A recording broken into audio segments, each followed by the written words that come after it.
It's it's the one on animal rights. Oh, wow. I sent you the blurb. Okay. So if I get anything on it that's useful, I'll send it out to everybody. That would be terrific. I in order to avoid having to do the CLEs and to pay the fees and everything, when I left Tennessee, I surrendered my license. So technically, I'm a former attorney. So there you go.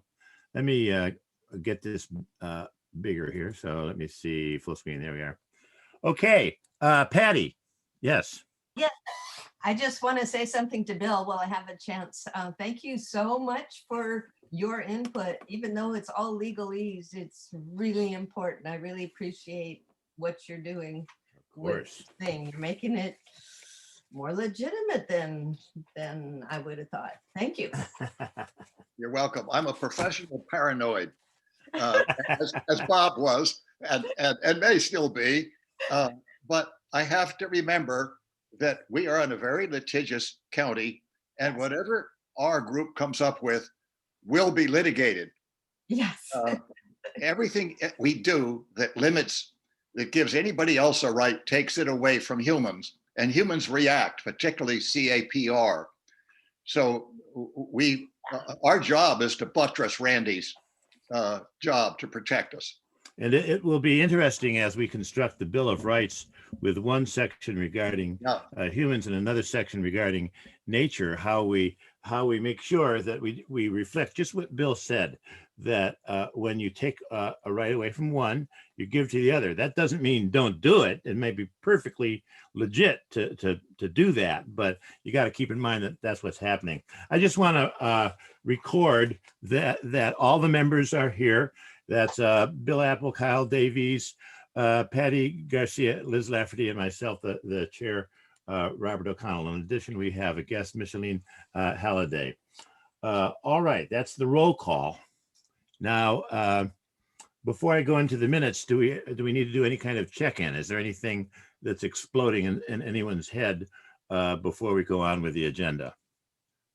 Patty. Well, I just was reading all of the stuff that you sent this morning, and I haven't had time to digest it all, but I really like that section with the findings on it, and it sort of made me think that maybe we can put that into the preamble and not necessarily have a Bill of Rights. You know, I'm just saying, if the Bill of Rights is too hard to actually do, it can be put in as a part of our charter. I don't know. I couldn't absorb it all. It wasn't enough time. I'm sorry that I sent it to you in the hour before the meeting, but it took a long time to get things organized in my head to figure out how we were going to do what. And I have some specific ideas, which I'll roll out here in just a bit for everybody's approval. And then maybe we can become more organized and actually have an idea about when we're going to be completing what parts of our assignment, which would be really great because it's making me nervous. Okay. Yeah. The minutes of the meeting. Did people have a chance? I sent those a couple of days ago. Did people have a chance to look at them? And are there any changes that are required in the minutes? If hearing none, do I hear a motion for adoption of the minutes? I'll move. Minutes. Okay, Liz was slightly before you, Bill, so I'll take Liz as the motion and Bill as the second. And is there any discussion regarding this motion? Seeing none, let's just go ahead and vote on the motion. All in favor, say aye and or raise your hand. Aye.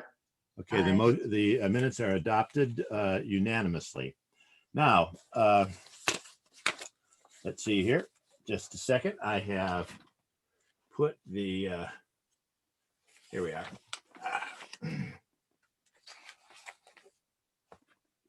Now,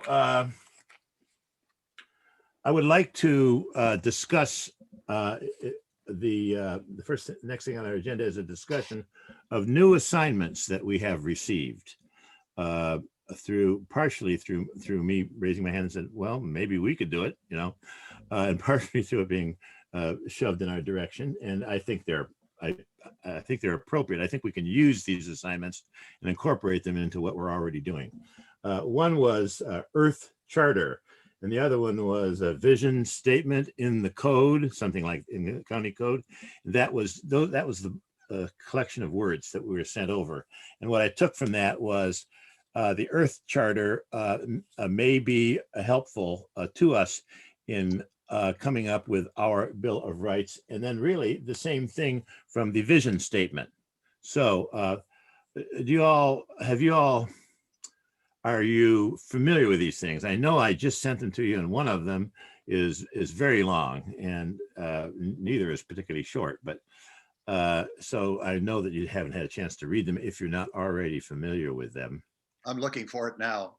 Okay, I'll just say that the Earth Charter is something that apparently, and Liz, you may know more about this, but the Earth Charter is something that was apparently worked on over many years, and thousands of people were involved in putting it together.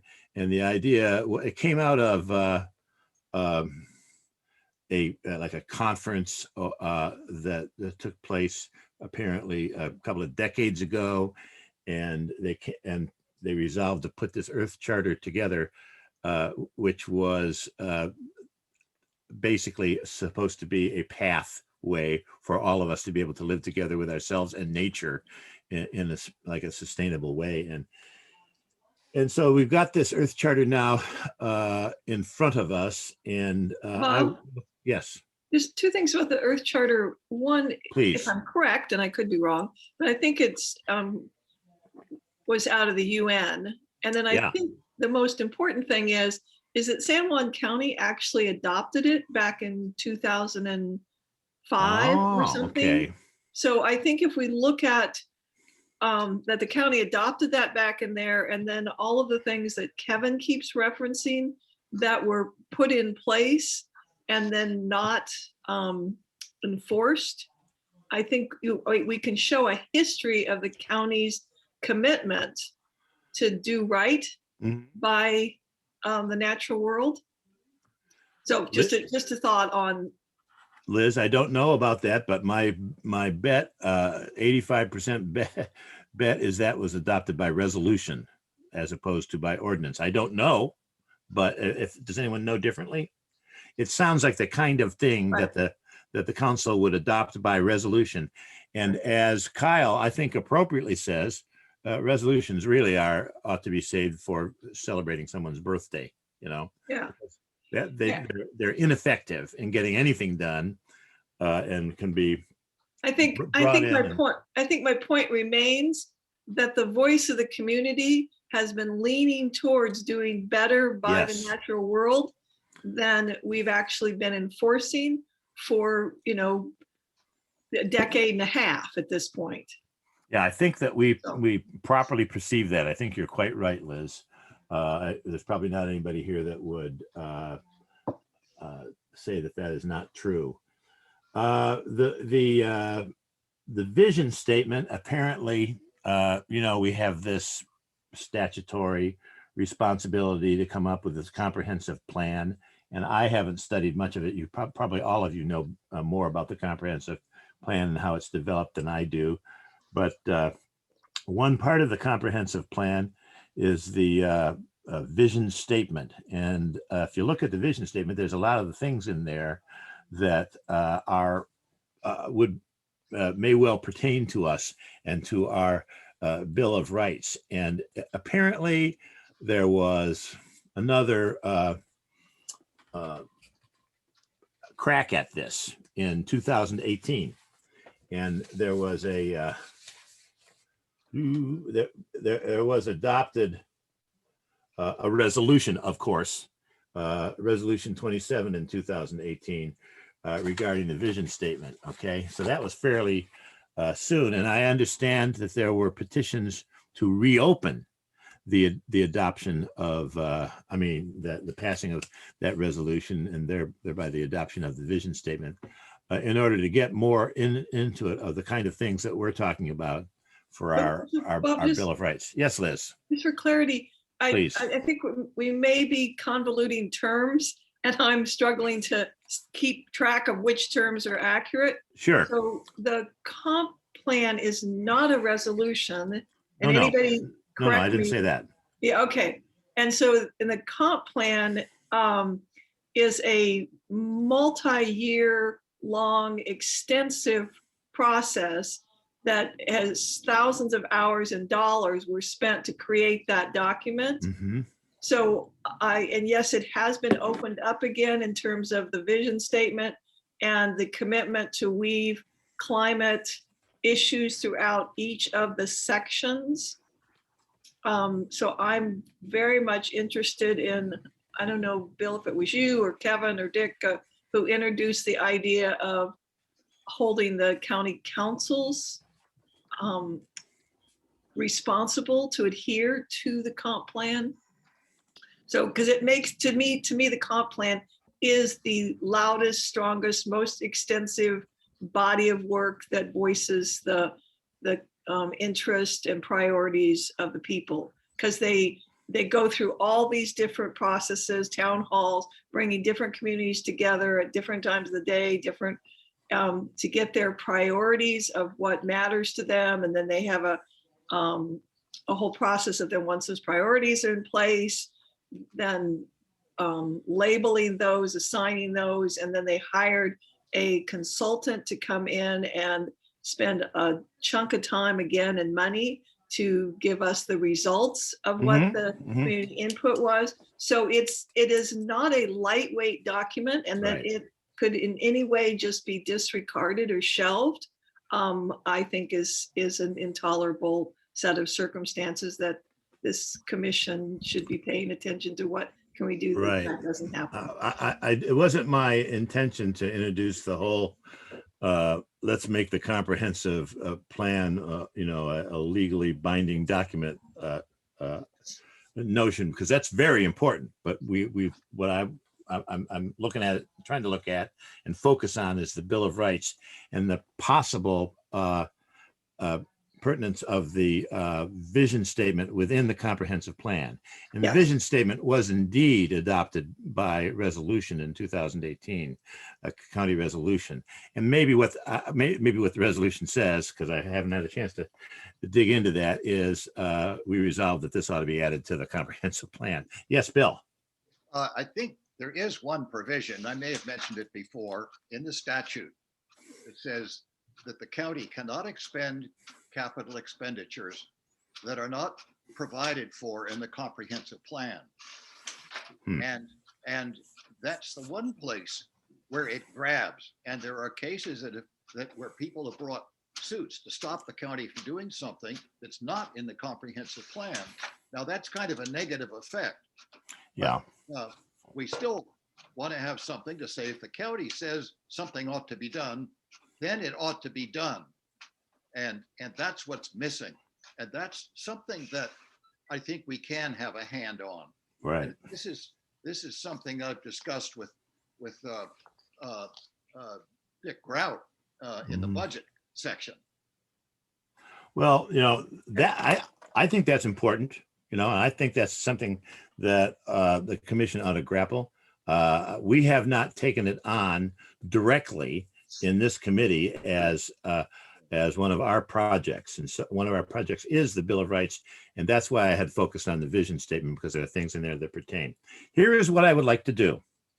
As long as there aren't any grave objections to this, I would like to take these two documents. I would like to create two subcommittees, one to study each document and extract from it elements that ought to be placed, according to the subcommittee, ought to be placed into our Bill of Rights when we put them together. So my idea was to take the Earth Charter subcommittee and ask Liz and Patty to look at that, with Liz kind of chairing the group. By that, I mean, you're responsible to make sure it gets together, does its work. And I'd like to take the comp plan vision statement and make a comp plan vision statement subcommittee and have Kyle and Bill look at that, with Kyle as the chairperson who gets the two of you together. And then if you can look at those things with that charge in mind, I'll read to you what I jotted down. examine the Earth Charter and examine the vision statement and extract from it the provisions which ought to be contained in our Home Rule Bill of Rights, including both the rights of human beings and the rights of nature sections. And secondly, to produce a short written report regarding that in a very short period of time. And my question is, ought that to be 1 week or 2 weeks? Because we got to get on with this.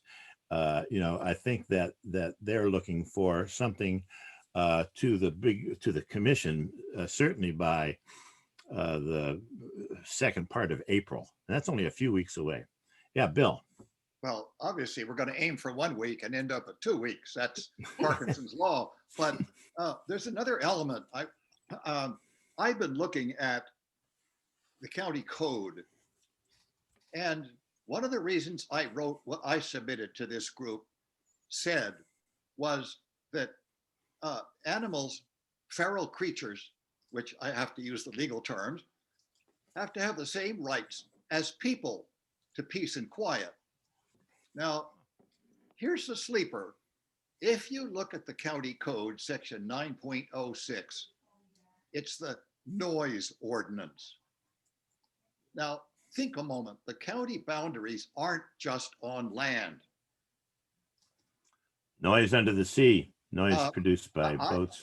That's why I wrote what I did, is to reach out, tap the county noise ordinance and make it apply underwater. Very clever. I like that. Require us to reinvent fire, which is where the objections will be. That's why you saw what you saw from me. It was drafted to equate animals and people's rights to peace, quiet, food, and liberty. And the same things that the county code gives you. The county code is replete with places where these little bombs will go off without having to require begging from the county council that they please do this and please do that with CARP or whatever it is, CAPR, breathing down our necks. I guess what I'm trying to say is a lot of it is already there. And starting over from zero, as we seem to be, seems to me a lot more work when the forest is already there. We don't have to grow new trees. We just have to change the twigs a little. That's where I'm coming from. And that's why you saw such a sketchy thing from me. You don't have to make grand statements. You just go in and operate on a few spots and you're done. You walk away. Next thing that happens is Friends of the San Juans brings a suit. Surprise. If we want to recreate stuff and feel creative, we can. I just think we're making more work for ourselves. I understand your point of view, Bill, and I think that it goes along with just the general idea of presenting to the people of San Juan County, suggested amendments which are lean and easy to understand and few in number. I think, from what I understand, that approach is the one most likely to lead to acceptance of our work. Yeah, Patty. I just want to say what Bill was saying, it sounds like it's the enforcement of these things that is not happening. I mean, if so much is already in the code and yet it's ignored, can we do something in the charter to make things more enforced? And Bill, Kyle says no. So I don't know, that seems to be our problem. Bill, what is it in the law? See, my legal brain is starting to get fried and all the concepts popping out and leaving. Is it called a writ of mandamus? When you go into court, usually it's like a chancery court, and ask that a government official be directed to do his job, be directed to enforce this law or that law, or directed to provide the cups of oatmeal, that the legislative body said that person has to do. Could we consider? Usually, it's probably not wise to catch a public body unprepared. because the first thing they do is they go to Randy and figure out how to resist. You've got to tell them, and I think, frankly, Bob, some really good, short, punchy op-eds after we're done and after this is adopted. I want to say that I've discussed this with some other people on the CRC, and as to whether we want to have a hard job or an easier job. There are people who like to think big thoughts, and they're going to make the job harder, but it's okay if we get it past the voters. I don't think we have to bring a mandamus suit. We usually just have to find a specific instance where somebody is out there with a really noisy machine puttering around, and then you go to the sheriff. And if the sheriff won't move, then you alert the county council that the sheriff isn't moving. There you go. And an op-ed, the sheriff being elected at the moment is responsive, he's a good guy. And the best way to treat the sheriff is to go and have a little chat, have coffee in advance. Again, it's a question of whether you want to start by beating up on people or telling them, look, here's the landscape. And I just want to give you a heads up, because if you've got the law, you can be gentle. If you don't have the law, you jump up and down and scream. But we don't have to do anything but be very gentle, because we'll have the hammer. And that's all I'm trying to put together. Mm-hmm. I understand. Liz. So, Bill, I got to tell you, I absolutely love the way you think. And I take exception to saying that some people on the council want a hard job and some people want an easy job. I think more, conducive language would be that we all want to do an exceptional job, and that you being able to point out there's an easier way to get to this exceptional enforcement that we want, this exceptional changes that we want, that there's an easier way to do that. I think that's a tremendous gift to the group. So I don't think any of us are out here just rooting for a complicated, process. I only think that some people need to have their feet on the ground, and that's all. It's not even necessarily my feet on the ground, because what you're talking about is it is a radical shift to saying we are going to prioritize this and we're going to use existing law to make sure that happens. Am I correct in what you're saying? Yeah. What I'm saying is there's a lot already there. Right. We need to look at and use, because not doing it means we're just digging the same hole. And so then doesn't our job become more about, what Bob was pointing us to, reviewing the requests of the people, of saying, here's what we want to be sure is protected, enforced, safeguarded, future generation, all those kind of things, and looking at these laws that you say already exist and seeing if there's any gap. If there isn't a gap, great, let's put teeth to in the enforcement of those laws. If there is a gap, then let's look for modifications in the Home Rule Charter that would close that gap. That says part of it. Okay. I guess what I'm saying is what I submitted was really radical. That little technical thing I sent out was wildly radical. Animals have the same rights as people. Then what you do is you stop and say, okay, what are people's rights? And you realize at that point, you handed the animals an immense gift. And you work from there. And then you go through and say, okay, what are people's rights? And then you start thinking about how those rights would be applied to animals. Well, I started by noise because I was thinking about orcas, but I think about the deer, and that's why I put the provision in, well, except during hunting season, or except, well, you have to, because that is how we treat animals. And yes, we go out and we take clams. We don't leave the clams alone. We take fish, that's in season 2. But that's how I wrote. And I'm not sure, I don't want to complain, but you have to think about what the implications of that really are. And what I'm trying to explain is they're immense. Yeah. And you don't have to start out listing all the rights we give to animals, because it's not necessary when you look at all the rights we've given people. Yeah. But the truth is, and now you're going to get to know me better. I'm a guy who tends to work underground.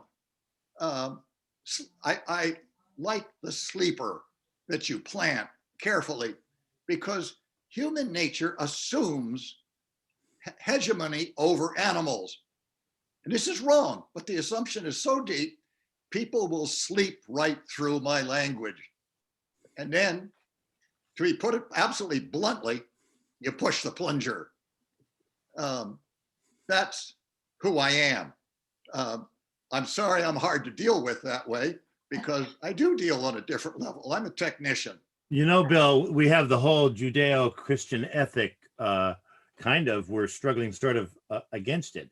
It says, as we all know, or not all of us, those of us who might have been raised in, I was raised in the Catholic tradition and went to the Immaculate Conception School and had the Bible pounded into me by the Ursuline nuns. And they certainly pointed out that in the very first part of the Bible, God gave man dominion over the earth. You know, man was in charge of nature, basically. And that's the concept that has followed down for, long time.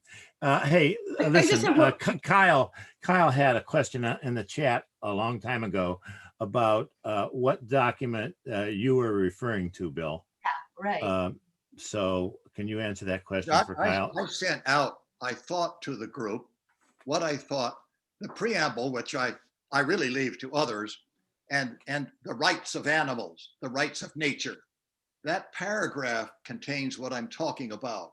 And I want to say, Bob, that I'm in the 6th year of writing a novel about exactly what we're talking about. And I have spent a good deal of time researching the very words in ancient Hebrew. I'm not Jewish, but I have Jewish friends, and some of them are very smart and they're academics. And they have taken me through that provision of Genesis that you've talked about. And it actually doesn't say what they do, but the King James Version, as an example, which was the most beautiful words in the English language, in my view, isn't completely accurate.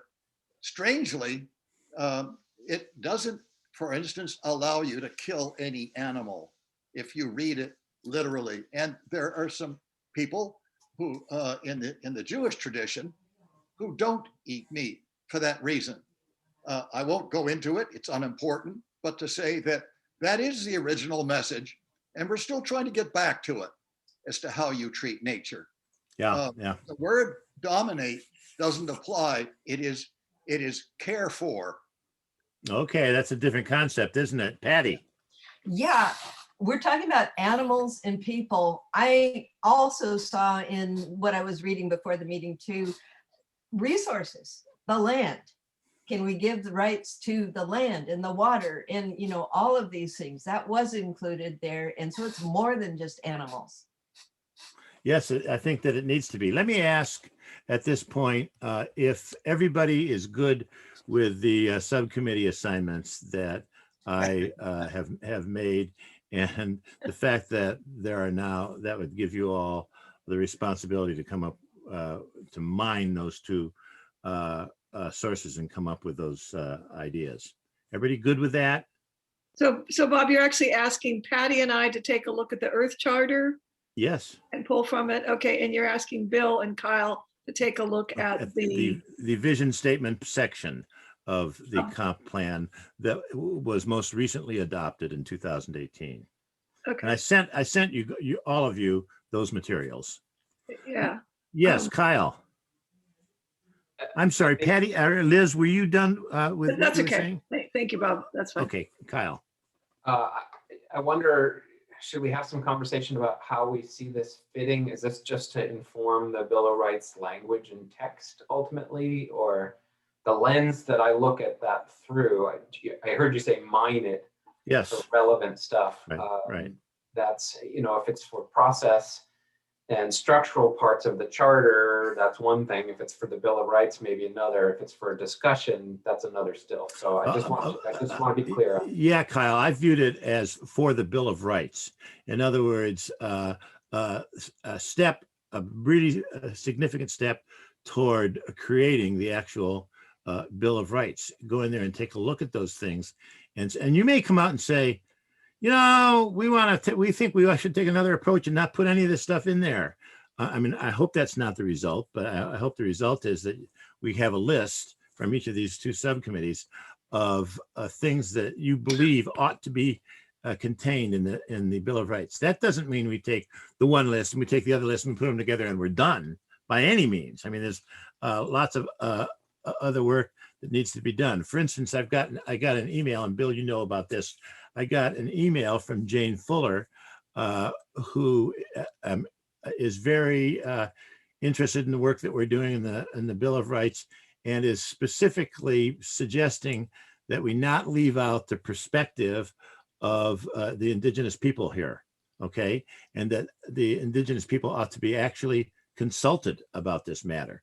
So, I mean, there's a couple of levels you can do that on. You can decide to keep keep in your mind the perspective of the indigenous people as best you can discover it in short order, or you can stop and make a big, make an investigation and go talk to the tribal elders and all of that business. Yes, Bill. I have to say that Jane and I continued the conversation. Yeah. After you were out and Kyle was out. And I have to say, in all candor, it got a little warm. And the reason was that Jane believes that in the charter, we have to refer to the First Peoples as, in particular ways, in the way that they wish at this moment to be referred to. Yeah, sure. I had to remind her that not all Native Americans call themselves by the same name, and some, who was a well-known writer, says use the word Indian. Well, Jane got upset about that because there are fads. I used the word with her, indigenese, but I went further. I said that in our section of the charter, there is no difference between us and the indigenese, because before nature, we are equal. And we are not in the business of ascertaining the rights of parts of humanity, I think. We are ascertaining the rights of humanity. But there should be no distinction. Can we all talk about this issue for just 5 or 10 minutes to put it to bed, either to decide we need to delve into that, or put it aside because of what Bill has just said about humanity as a whole? Can I get other people to comment on this? Did you have your hand up, Kyle? I did. I appreciate where Bill's coming from. I think my first awareness is that I'm a white male, and approaching the conversation, I struggle to make any claim about how I should generate language, or I'm not saying I feel beholden to speak for anyone else, but we're generating some language here that I think we don't have the luxury of forever. And it takes a lot of time, as we know already, to hear from the Justice and Equity Committee. Will hear from some Lummi in a couple of weeks, and I'm really curious to hear their input. And they are, they're one tribe of many. It'll be two people from an entire nation of people, and thereby they don't necessarily represent everyone. But I'm really struggling here to. And the same with the preamble language about whether you make it fairly generic and just imply. I mean, I agree with Bill. We're talking about humanity. I also appreciate that, we're 97% white in this county, and I have some assumptions when I say certain things that I know other people don't share. And, you know, we're talking about things like unequal pay and all kinds of other things that still exist and persist. And it makes me want to have really strong, not that I can just slap my perspective over via the charter over everyone else, but I think the words do matter. And I think drawing attention to the topic, even if it's clunky or not perfect, is still different than, and I'm not saying to say all of humanity is whitewashing. I don't believe that, but it is overly generic and allows, I think, a lot of the things that we're looking at justice and equity to continue. It doesn't put any burden on anyone to think differently and just like, oh, what we're talking about here is a weight difference between humanity and the natural world. That's really where these folks settled. Mm-hmm. And in fact, over here in the humanity world, we're not, you know, depending on the time of day or week or the episode in the national media conversation, we're all over the place. And I don't know how to fix that, but it's not something that we wrap up in a day. And so thank you, Kyle. That's wow. I mean, that's a lot to think about. Patty. That's great. And I appreciate that, you know, we have this other committee really working on that issue, and maybe what they come up with as the language that includes everybody is what we should put in there, but maybe it's not up to us to come up with that language at this point. I mean, we could leave that for them to put into our preamble. I don't know. It seems like a lot of work. When is Patty, when is that committee meeting with the Lummi people? Are you in that committee? I think I think the next time we'll do that is, it's Monday, and it's not next Monday. I think it's 2 Mondays from yesterday. Okay, I'll talk with Jane and see if she has any ideas about, because she's the one who brought it up, about what she thinks we ought to do regarding that, because we can't do everything. And she's already has a meeting scheduled with these folks. I'm going to ask her about it, okay? And see if she has anything productive. Liz, do you have anything to say about this? Bill had his hand up, so let me defer to him for a moment. Okay, Bill. I just want to say, I just sent everybody what I was talking about, what I had submitted, I thought earlier. Good, thank you. Thank you. Well, you know, these two subcommittees that I've created, they're not the be all and end all. It's not going to be the product of these two committees are going to be what our Bill of Rights is. But I think these are two very, I looked at both of these items, and these are two pretty deep mines to get down into and mine some of the material that we might want to need. And I don't think there's ought to be any problem with us taking some things directly from them if we consider them relevant and we consider them to fit in to our plan, the way that we're going to proceed with the Bill of Rights, which so far I take it that we're thinking about the Bill of Rights being in 2 sections, one section dealing with the rights of human beings, and another section dealing with the rights of nature. I think that dealing with the rights of nature, we'll be talking a lot about what human beings do, of course, because that's exactly what I did. Yeah. And say that again, Bill.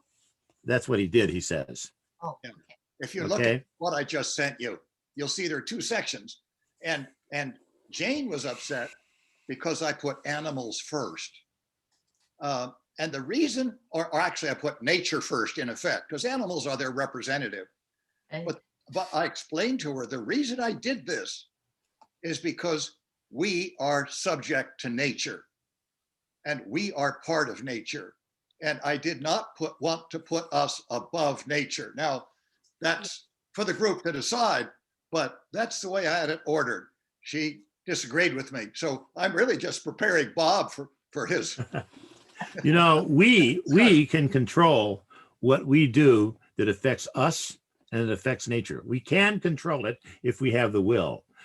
We can't convince nature to stop that tornado that's heading toward my house. You know, nature is going to do what nature's going to do. Now, of course, what we do, as we know, can have some effect on what nature decides to do also, can have a huge effect on that. But what I mean is we can't legislate for nature. We can't tell nature what to do. We can't use convincing argument to have nature not do bad things to us or things that we consider to be bad things. But we can control what we do. And I think that is, there's no way around that sounding human-centric, but after all, that's who we are, and that's what we can control, right? I have to tell you that in my novel, I refer to it as our Genesis debt. Oh, okay. Everything we've taken from nature eventually has to be paid back, or nature's long-term effects on us will look for another head race. That is such an excellent way to think of it, that we have to pay it back, that there's a debt, and that we're going to be, the bill is on its way, and the bill collector can be nasty. But anyway. Nature collects. Yes, Liz. Nature collects. I think Kyle. Okay, Kyle. I was just going to say, our time is short. I don't want to create an argument. This is one of the places where I think having some youth on the commission is healthy. I don't know how to do that. That said, I think we're very much trying as a species to control the natural world, and I think we'll be successful.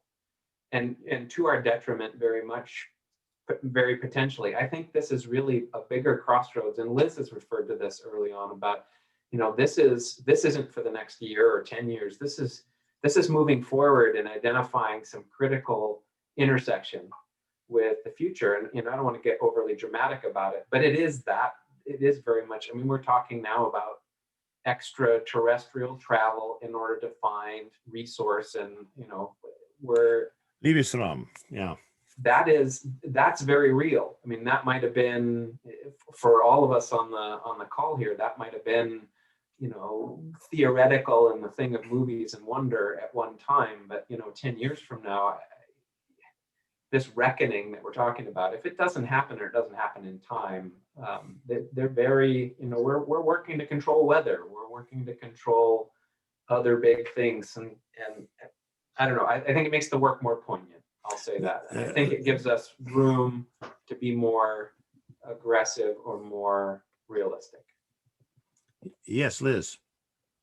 I was doing some mind scripting around the preamble, and went something along the lines of the humanity is dependent on the well-being of the natural world, and the natural world is dependent on humanity's choices. So that's only true to a certain degree, because once we do enough destruction that we've killed the window for our survival. That's right. That's right. Nature will be fine. Yes.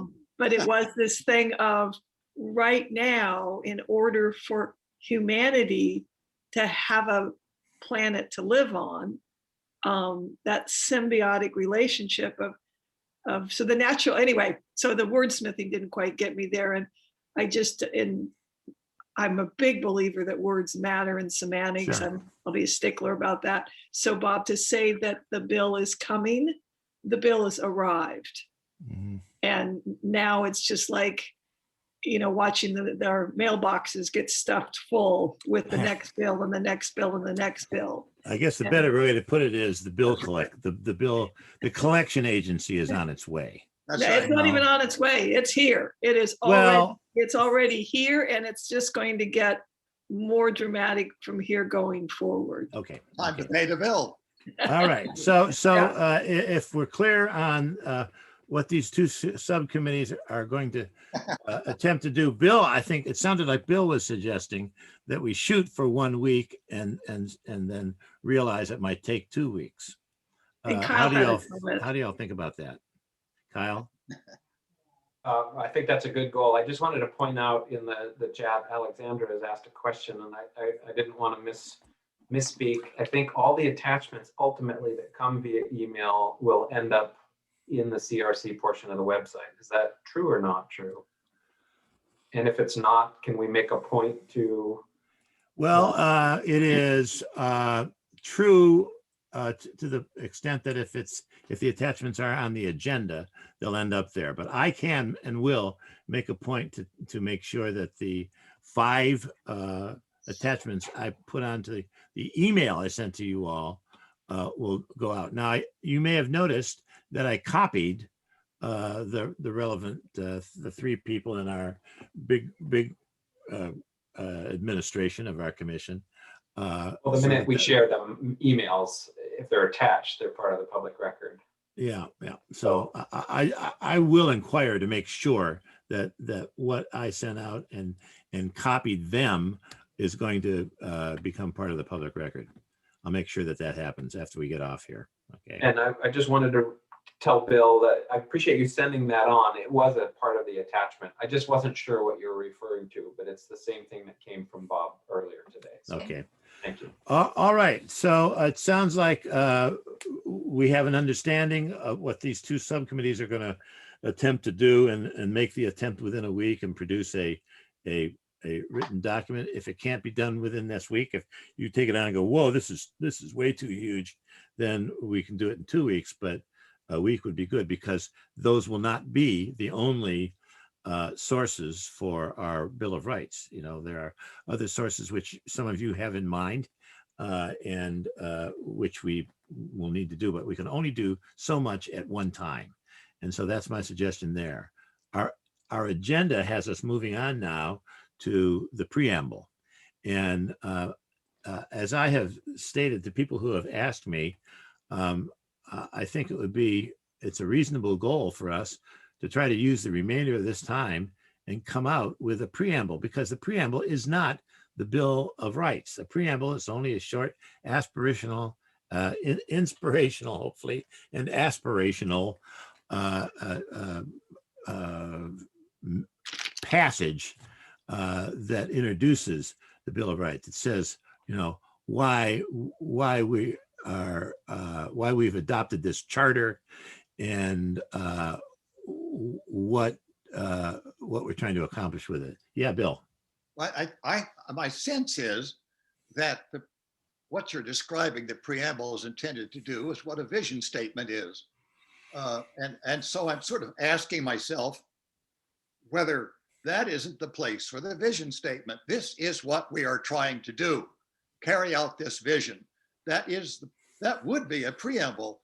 So I'm not clear on what you mean by preamble. Yeah. My model, Bill, is actually, because I don't know a lot about preambles. I've written a few in my life, but not many. Yeah, my model is the preamble to the United States Constitution, which, as you know, states that we, the people of the United States of America, in order to form a more perfect union, establish justice, ensure domestic tranquility, provide for the common defense, and promote the general welfare. Boom.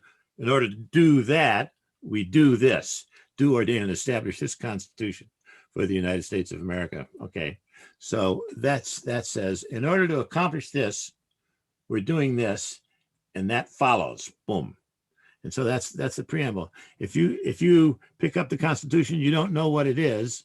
If you read the preamble, it will tell you what it's about. You know, why people sat down and wrote it, what its purpose is, and if the Constitution failed, you would know that it did not do what it was laid out in the preamble. So that's what we have to accomplish. Now we have had 3 suggestions for a preamble, and I'm not saying that's it by any means. I'm just saying we have 3 that have been written down and presented to us. And one was mine, which I subsequently amended after talking to you all. And there was a second one that was Bill's, and he basically took mine and said, I know how to make this better. And I think he probably did make it better. And it was somewhat shorter. And then the third one was a little short statement on the top of a longer document that I think was the beginning of the Bill of Rights, if I understand that correctly. I sent all three of them out to you all. And can we discuss those, see if any of those will do? And then if not, talk about some language that will do so we can emerge. First of all, is there anybody that disagrees with the idea that that the preamble ought to be relatively short? Doesn't look like it. Okay, what I meant by relatively short, when I wrote my first proposal, it was 3 sentences long. Okay, the preamble of the United States, although it is somewhat longish, is only 1 sentence. Okay, so what do you want to do? I suggest we could go over each one of these and reject it or put it aside and say, okay, that's one we need to consider. Patty.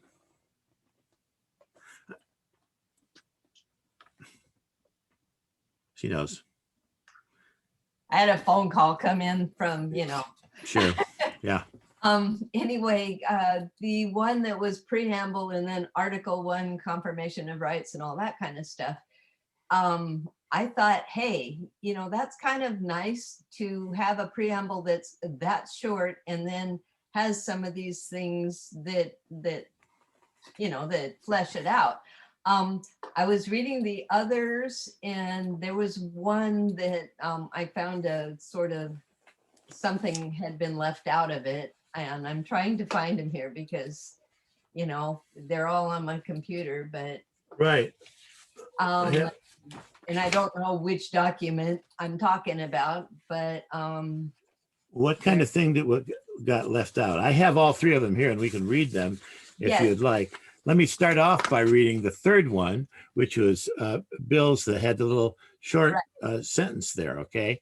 And then he started off with Article 1, which was, I would assume, the Bill of Rights. At any rate, his sentence there, hello? I was going to say, I found the one thing that I was talking about, and it was the one probably in the first one, but it says, we further recognize our sacred duty to protect the soul enriching beauty and designate government and cooperative collection. We're leaving out the of our natural environment in that document. It's the soul enriching beauty of is not there. That's all I wanted to say. Okay, well, we can add that. Can we go back to that in just a minute? The one that we have here that I'm talking about looks like this. It was Bill's, and he has written preamble. And then it says, "We, the citizens of San Juan County, to secure the benefits of local self-governance accorded by law, adopt this charter." Well, here's my reaction to that, Bill. I think it's short and to the point. It's all true. You might not want to say citizens. You might want to say, something about the people who are found here or whatever. Right. But I find it to be perfunctory and lacking inspiration or aspiration. Okay, and I would say entirely lacking. but it does, make a statement. Yeah, Bill. 2 things. It's we the citizens because the citizens vote. Yeah, and only the voters can adopt. And I understand that. We can say, yes, we squirrels and animals support this, but the people who actually are adopting the charter are the citizens. And I don't think we should kid ourselves.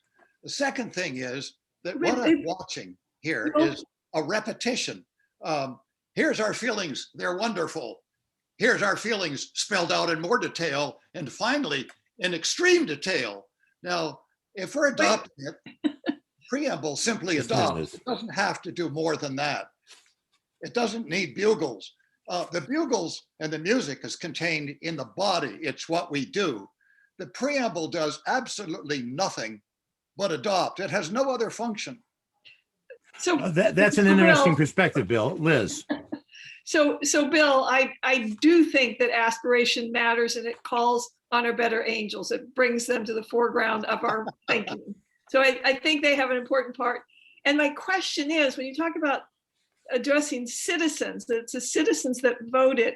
If we look back to when the Constitution was formed, and it said, all men are created equal, and it was, 3/5 of a man. So that language of man and who was voting at that time, is there a parallel in the language of citizen versus resident? I'm not pointing towards squirrels and trees. I'm pointing towards, Inclusive. any person, Right. inclusive language around the people that are here. I would agree with you, Liz. I think it's people that we are talking about, not just citizens. I understand Bill's point. It is voters who are going to put this into effect, but they're not putting it into effect for themselves. They're putting it into effect for the people, and it is the people who will have an effect on this. It's not the people. It's not. We don't check people when they come on and give us input as to whether or not they're registered voters. Where I'm trying to look is what were our founding fathers blind to in their writing, and what are we blind to in this moment? And is there a way to step back, take off the blinders a bit, instead of just moving ahead? I'd like to say that I'm going to support whatever people want. I don't think this is that important. It's going to go out and go through the grinder of the full CRC. Yeah. And we've got a lot to talk about. So whatever people want to do, I'm for. Yeah. Can we look then at the other two preambles that have been suggested? And I will say, although I still like mine as I propose the amendment, I would be perfectly fine with Bill's take on that, which we have here also, if that's what folks would prefer. I'd be perfectly fine with that, because I think it does contain the notions that I think we're mostly on board with, about the inspiration and aspiration. By the way, I should stop here and ask the other two people who haven't commented on the idea of whether or not you need the preamble needs to be somewhat inspirational, if short, but somewhat inspirational and somewhat aspirational, or whether that stuff can just be left out. What do you, Kyle, what do you think? And you're muted. I brought this up last week and looked into a little bit about the Nelson, BC sort of, not to rehash this, I think a vision statement and the preamble could be the thing. If anyone from the county, the Tourist Bureau, any one of the NGOs, anyone anywhere wants to grab it because it's aspirational and truly represents, and it passes the voters, grab it and use it on a poster, put it on a ferry, fly it behind your car, write it in the sky. It does have a role beyond it. If it stands for if it comes from everybody, it's really usable. And it's, that impact when you come into a community as a visitor, or you come home to a community and there's a means to define who you are and what your values are. That's pretty giant. And I appreciate Bill's point. It doesn't really afford any necessary legal structure. That's what the rest of the charter's for. I like the idea of a banner message. I don't know that it matters what we call it, but I think we should spend some time doing what we're doing.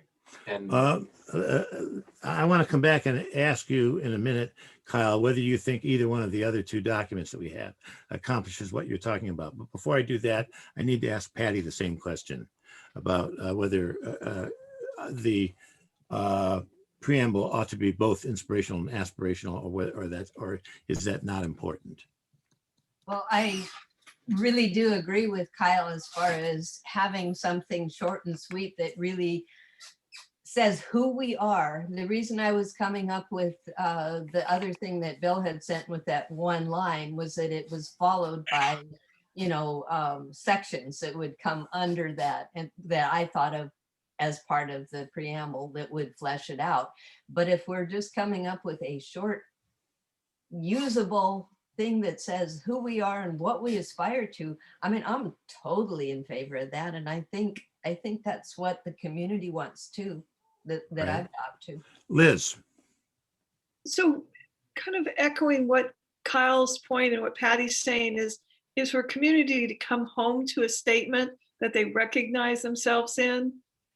That's what I'm talking about. For us to stay as close to the vision statement and reinforcing the vision statement of the comp plan, because again, I was at those meetings and they were dozens of meetings with hundreds of people and thousands of hours to hear from the people of what they wanted that vision statement. So for us to either really echo that or reinforce that, I think that's the best way for the people to hear themselves in this preamble. Kyle, let me ask you the question that posed to you the question that I said I was going to ask you about, which was whether either one of these remaining documents accomplishes what you set out as what a preamble ought to do, or if not, can you set out what the problems are? Sure, and I realized we left last week. I think I had some stronger feelings. I did a lot of looking around, and a lot of the preambles that are out there are pretty matter of fact, pretty structural, and not as aspirational as these. I like these, actually, that they kind of grow on me. I have a couple questions about them, but the shortest version, I think, despite what I just said, we the people that yours, I think, has we recognize the rights of nature, and the other one is we further recognize our sacred duty. The one without the red in it, I like just because it's shorter. I do appreciate the notion of 7 generations, or for our children, or for perpetuity, or something like that. My question was, and I was not an English major, so sacred duty being capitalized, does that give it an Anglican? Is it sacred because it's church-based, which I think that undoes some of what we were talking about, but is it sacred in the eyes of? Let me tell you that when I wrote that originally, I didn't intend anything like that. What I intended was to punch it up as all. Sacred duty, rights of nature, the things that your eye would be drawn to, and you would understand that that's what this preamble and what this Bill of Rights was about, performing our sacred duty. And I know what you mean. Sacred is it's like holy, and it's like God told us this, and not everyone goes down that path. So, but we hope everyone will agree with us on our where we're headed, and so I would be glad to make it a small s and a small d. I'd be glad to do that, or take it out. I'm not a wordsmith. I like the concept, but the capitalizing does give it. I don't know why. It's bad training. I see what you're saying. I see what you're saying. I suggest, Bill, would it be all right with you, because this was yours, we're talking about the second one, would it be all right with you if, even though I put it originally, my first one, we're talking about yours, I think, would it be all right with you if we took sacred duty and made it small s and small d? I bet it is all right with you. Okay, small s and small d. And okay, other than that, it sounded like, Kyle, like you think that this one might fit the bill. I'm not asking you to vote right now. I did put it. I don't know how to. We talked about this last time too. I don't know how to handle and I want to hear from Patty too. But all the subdivisions and the arbitrary or non-arbitrary classifications. I don't know if the answer is there, but there is a piece there's strong feeling again at justice and equity about that. So. Yeah, and I know when I made up that list, I knew when I made the list up that I was going to be leaving things out. Absolutely. Any list you make.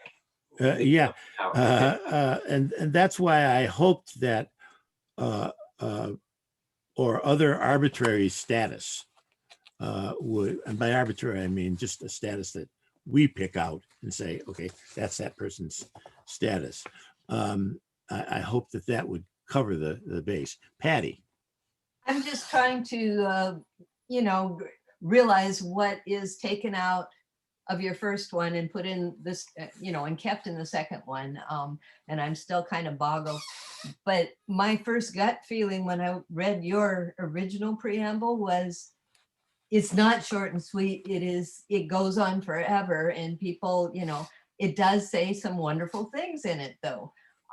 So I'm not sure that once I get used to that one that I want to shorten it up. So I'm still trying to decide which one I like better. But we do have to, sacred duty to protect the soul and enriching beauty of, we have to say what that is. But yeah, so I'm still undecided between the two. I'm for the shorter, and the briefer is better because it's easy to read and understand, and to make, as Kyle suggested, to make some sort of a tagline for us. We get too long, it gets to be too much. But how do you say it shorter and sweeter? It's and tough. Include all of that. It is tough. It is. Because there are 3 sentences, and the 3 sentences are completely different things. The first one is the legal reason we're grabbing all the power we can for ourselves, all the authority we can for ourselves. That's sentence number 1. Sentence number 2 is that we want to treat human beings equally under the law. And sentence number 3 is, hey, nature is really important and ought to have rights. Well, as you did that, see if we can't say it's smaller, just because run-on sentences are not that great. And this is full of run-on sentences. Even though it says wonderful things, it doesn't become a catchphrase. And, I don't know. That's why I want this short and sweet, but I do want it to be all inclusive. Who had that? Liz. I thought last time we decided we were going to drop the list. I don't have the document in front of me, but there's right at the end of the list. If you can do that. If you just read the sentence, drop the list, and then there's a wraparound phrase that makes it, inclusive. Folks, we can just say, shall be equal under the law and shall be afforded the equal protection of those laws. Period. Yeah, and leave the list out. Regardless out. Because that shortens it just bam. Yeah, that really does. And I put that in there because I thought people would go nuts if I didn't. But that's not what happened. So that's good. Bill. I think shorter is more important, but I want to get one comment on sacred. Just remember, Randy has to get this through opposition who's going to say church and state. Sacred is a word you've got to think carefully about. In our Constitution, it was written as a Christian nation, and they didn't have, when they meant church and state, they meant the church had to stay out of politics, and politics would stay out of the church. Right. If we use the word sacred, I think we're going to invite, as I say, I'm trying to keep the lightning rods down. Bill, you're right. I think you're right. And I would like to find the other word because what I'm looking for is a word that tells people we all feel this. My word. Moral. Is it our moral obligation? Our moral obligation instead of sacred duty. Recognize Bill, our moral obligation. I want to hear yours, Bill. I would use the word necessary. Necessary. Not very inspirational, Bill. Or a synonym of it. Yeah. Yeah. To recognize our. I guess Providence is probably out. Can I make a personal note what was here? that, Kyle? Kyle, what did you say? That's a bad joke. Oh, okay. Who wanted to make the personal? What was that? I just want to make a personal comment here. Yeah. I am rearranging my life because I've not been able to keep up with the tasks of the commission and recognize that I was, drowning in everything that needed to happen. So I've got about 4 more days of unburdening some things off my list. And then it's like, so I just wanted to say that out loud. I feel like I'm not doing this process justice, and words matter to me. So I will be showing up with a lot more coherence, I hope, in my contributions. It's making me crazy. It's just making me crazy. I understand, Liz. Believe me, I understand. Let me make this suggestion then. We recognize the rights of nature and further recognize our moral and necessary obligation to ourselves, our children, etc. Does that improve, gets rid of the sacred duty and makes it more secular? Read it one more time. Words, but sure. Yeah. I'm looking at the first preamble, and we've already taken out regardless of all the way down to the end of that sentence. So Bob, just start at the top and read it if you would in the new truncated version. All right, and we can still make more cuts, but it says, we the people of San Juan County, Washington, create and establish this home rule charter in order to maximize the democratic nature of our local government, bringing home and securing to ourselves the blessings of self-determination. That can be shortened, of course. It is our intent that all persons residing or otherwise found in our county shall be equal under the law and shall be afforded the equal protection of those laws, period.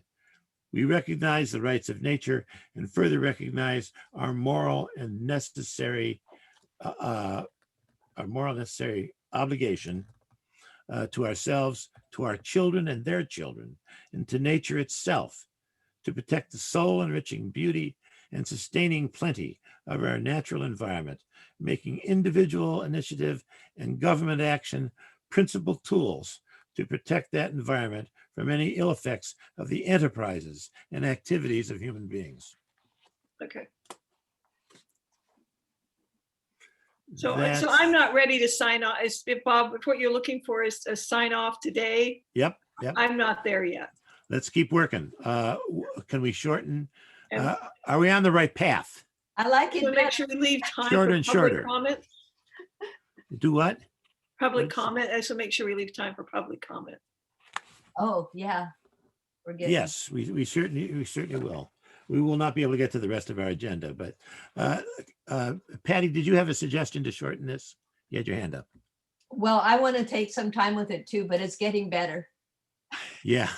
And by the way, if we don't accomplish this today, which will disappoint me greatly, but that's the way it goes, we'll put it on the agenda next week, and I'll send out this with the corrections. I'll tell you what, I will try to wordsmith this even more. I know what you all want now. I will try to take the first sentence and cut down all the self-determination and all that business to like a very short phrase. And then we've already done it to the second sentence. We'll try that with the third sentence too. So the thing is maybe totally half as long as it was originally. Patty.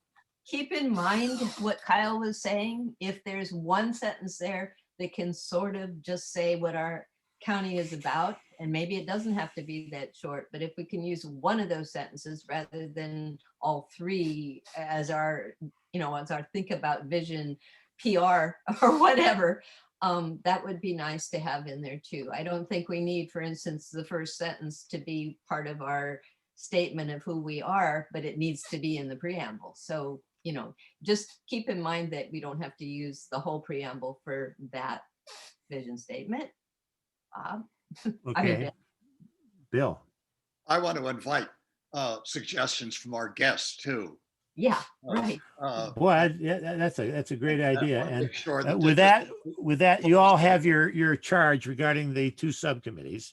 We are going to move into a public comment now, but I will just tell you that I'm going to take it on. We've got the other four of you in these subcommittees, and I'm going to take on wordsmithing this after talking with you. Very, very enlightened discussion. I will take it from this size to that size and try and keep the same idea, ideas of explaining this is why we're doing this kind of legally, and this is who we want to protect and what we think is important. Hey, Bob, I just want to tell you, I think it was Benjamin Franklin who, when asked to give a speech and said, you know, how soon could he do it? He said, well, that's entirely dependent on how long I have. If I have an hour, I can speak tomorrow. If I have 5 minutes, give me 3 months. That's right. That's right. I certainly understand that. Okay, yes. So we all have our assignments for next week. So let's move on to public comment. And let's see, we apparently have Alexandra and Ben Abama and Micheline Holiday. If you have, please unmute yourselves and stick your hand up if you have public comment. And I see the first hand up is Alexandra's. Alexandra, what do you got to say? Three things. One is, as a member of the public, it's really hard to follow what you're doing if I can't see the document you're discussing. So in the future, if it's possible to do a screen share or some way to put what you're talking about so we could follow what you're talking about and say something useful. That's important. Second one is just two concepts that come to mind. One is the government of this country was based on a falsehood. The original assumption was that nature was an infinite resource that would self-regenerate infinitely.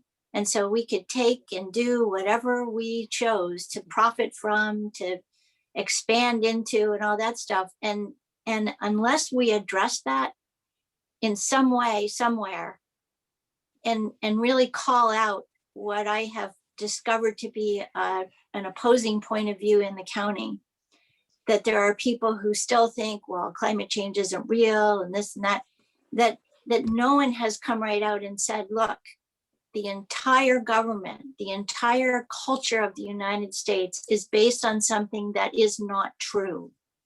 That unless we say that, we continue to run up against people who are like, hey, I need my business to be protected here. I need to be able to make a living.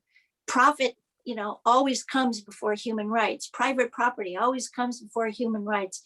But the reason that those things come first is because the entire thing is based on a false premise. And I think we need to call it out.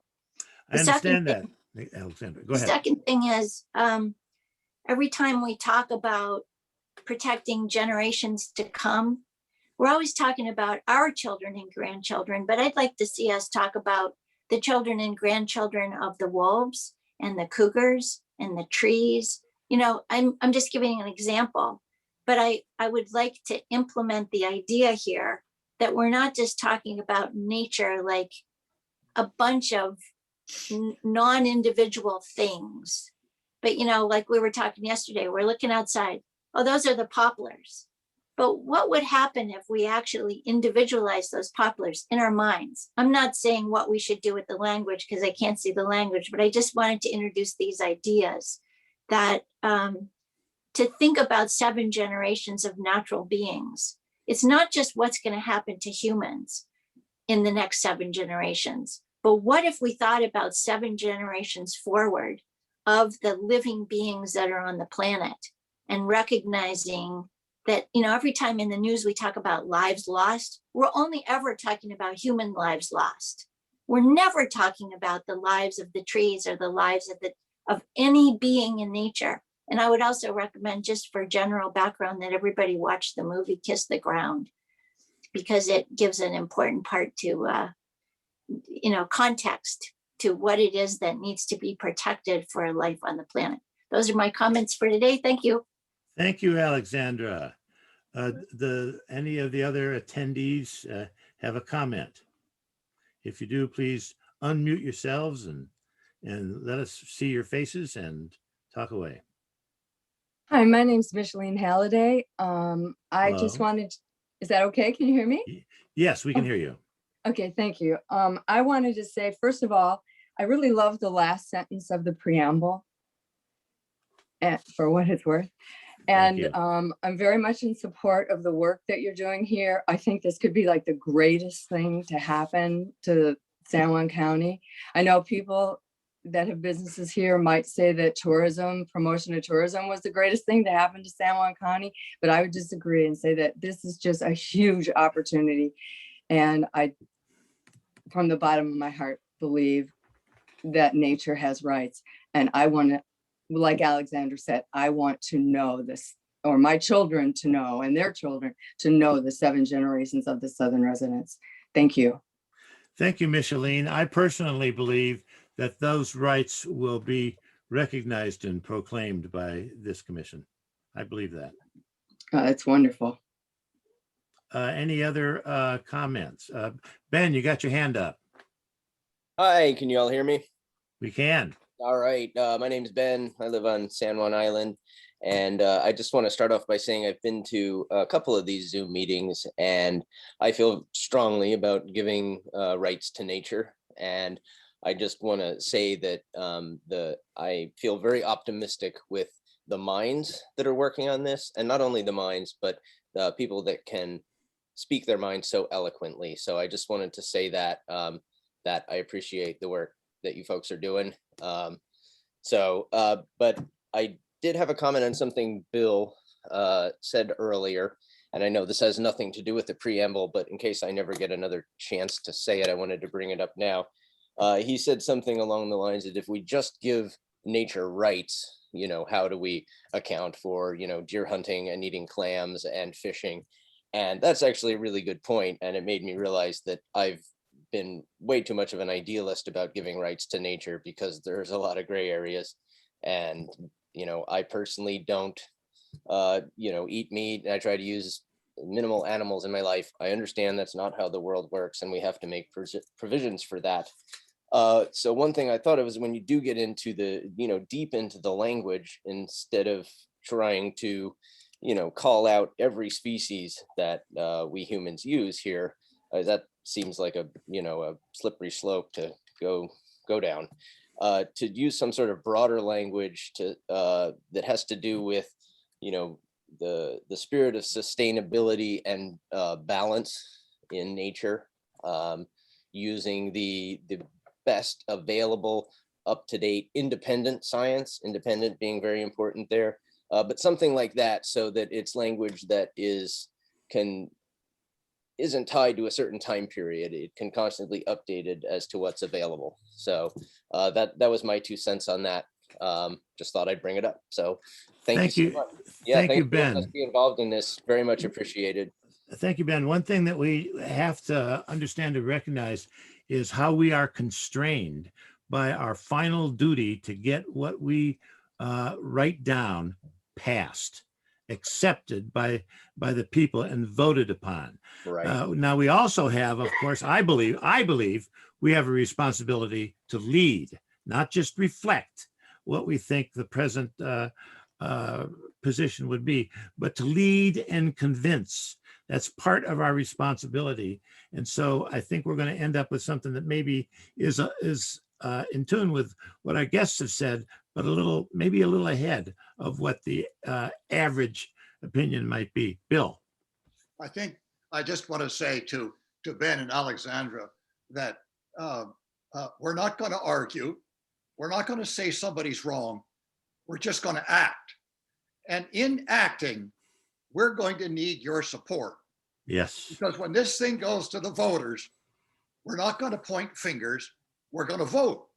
And we need that vote, because if we act, we're going to need you, because we all know what the opposition is.